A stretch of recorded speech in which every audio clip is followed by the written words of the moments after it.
Muling binalaan ng China ang Pilipinas tungkol sa pakikipag-usap sa Taiwan. Para naman kay Defense Secretary Gibo Teodoro, hindi na dapat binibigyang bigat ang mga pahayag ng Beijing. Nagbabalik si Francis Folve para sa detalye.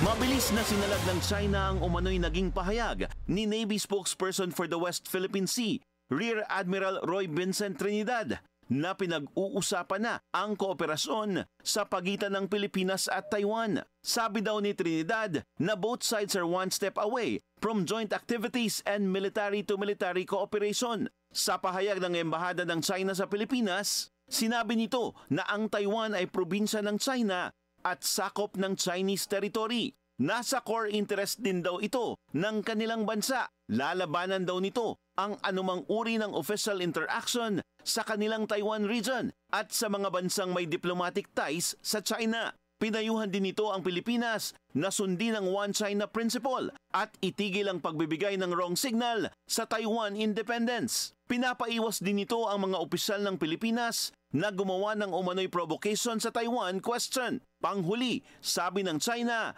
those who play with fire will perish by it. Bago ito, naging mainit din ang issue sa pag-angkin ng China sa Sandy Cay na malapit sa Pag-asa Island. Kapwa pa nagtayo ng bandila ang tropang China at tropang Pinoy sa Sandy Cay. Sa panayam kay dating SC Associate Justice Antonio Carpio sa programang On Point ng Bilyonaryo News Channel, palagay ni Carpio, matapos ipanalo ng Pilipinas ang maritime dispute sa China sa 2016 arbitral ruling, panahon na raw para kasuhan ng China sa International Court of Justice para naman sa ating territorial dispute.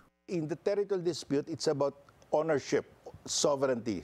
We should challenge it to show the world that we are prepared to lay down our evidence and so that this can be settled peacefully. And we are confident about it. Yes. Naniniwala naman si Defense Secretary Gibo Teodoro na hindi dapat bigyang bigat ang mga sinasabi ng China dahil propaganda lang daw ito. Para sa agenda, Francis Folve, Bilyonaryo News Channel.